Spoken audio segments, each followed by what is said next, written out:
প্রস্তাবটির উপরে treasury bench এবং বিরোধী দল থেকে সুচিন্তিত মূল্যবান মতামত আমরা শুনতে পেয়েছি।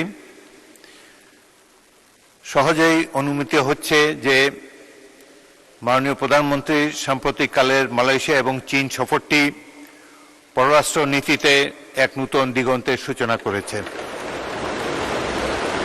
এর ফলে বাংলাদেশের স্বাধীনতা, সার্বভৌমত্ব, নিরাপত্তা আরও সংহত হবে বলে আমরা সবাই মনে করি।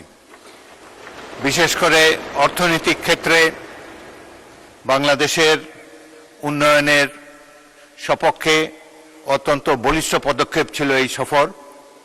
সাথে সাথে আমাদের নিরাপত্তার প্রশ্নে বিশ্ববাসীরও দৃষ্টি আকর্ষিত হয়েছে। অনেক ত্যাগ তিতিক্ষার বিনিময়ে 1971 সালে জাতি যুদ্ধ করে দেশটিকে স্বাধীন করেছে। তারপর অনেক কঠিন সময় আমাদেরকে পার করতে হয়েছে। এমন এমন সরকার এই দেশে জনগণ দেখতে পেয়েছে যারা স্বাধীনতা, সার্বভৌমত্ব অক্ষুণ্ণ রাখার জন্য কোনো প্রচেষ্টাই গ্রহণ করেনি। বর্তমান সংসদ নেতা এবং মাননীয় প্রধানমন্ত্রীর এই সাম্প্রতিক সফরের ফলে দেশবাসী অত্যন্ত আশান্বিত হয়েছে এবং সাধারণ মানুষও এই সফরটি সাফল্যের সাথে সমাপ্ত করার জন্য প্রধানমন্ত্রীকে ধন্যবাদ জানাচ্ছে। আমি এখন মাননীয় স্থানীয় সরকার, পল্লী উন্নয়ন ও সমবায় মন্ত্রী মির্জা ফখরুল ইসলাম কর্তৃক উত্থাপিত এই প্রস্তাবটি ভোটে দিচ্ছি।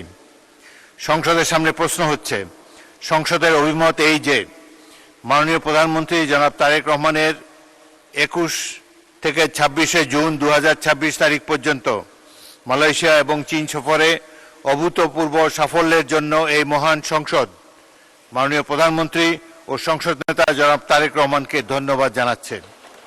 যারা এই প্রস্তাবের পক্ষে আছেন তারা হ্যাঁ বলুন, যারা এই প্রস্তাবের বিপক্ষে আছেন তারা না বলুন। আমার মনে হয় হ্যাঁ জয়যুক্ত হয়েছে, হ্যাঁ জয়যুক্ত হয়েছে, হ্যাঁ জয়যুক্ত হয়েছে। অতএব প্রস্তাবটি এই মহান সংসদ কর্তৃক সর্বসম্মতিক্রমে গৃহীত হলো।